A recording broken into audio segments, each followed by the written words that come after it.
Hello everyone, welcome back to my mini blog. এই যে দেখো, আজকে আমরা সপরিবারে মিলে বেরিয়ে যাচ্ছি রেস্টুরেন্টে খেতে। আসলে আজকে হচ্ছে আমার বাবা মা আর কাকা কাকিমার অ্যানিভার্সারি, তো এই উপলক্ষেই আমরা সবাই মিলে বেরিয়ে যাচ্ছি। দেখো আমরা সকলে রেডি হয়ে গিয়েছি এখন। এই যে যাচ্ছি বাইকে করে, এই যে আমি, মা, বাবা, তো ওইদিকে আরেকটা বাইকে কাকা কাকিমা, মামা, ভাই, বোন সবাই মিলে আমরা যাচ্ছি। এই যে দেখো, এটা সামনেই সঞ্জীবের সামনে দাঁড়িয়ে আছি। এই সঞ্জীব রেস্টুরেন্টে আমরা সবাই এসেছি। দেখো এখানে আমরা সব ফটো তুলছি, তারপর সবাই এখানে কি খাবে বলে সব অর্ডার দিচ্ছে, সব দেখছে যে কে কি খাবে না খাবে। এখানে আমিও দেখছি যে কি খাবো না খাবো।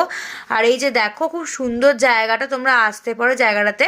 আর এই যে দেখো, এখানে সবাই সবার মতন ব্যস্ত রয়েছে, দেখতেই পাচ্ছ কথা বলতে। আর এখানে আমার খাবার এসে গেছে, আমি খেতে ব্যস্ত হয়ে পড়েছি। আসলে আমার বিরিয়ানি খেতে জাস্ট ওয়াও লাগে, ওয়াও। আর এই যে দেখো, এখানে বোনেরও খাবার চলে এসে, বোনও খেতে শুরু করে দিয়েছে। এখানে সবাই মিলে খাচ্ছি আমরা। আবার দেখা হচ্ছে নেক্সট মিনি ব্লগ, ততক্ষণের জন্য বা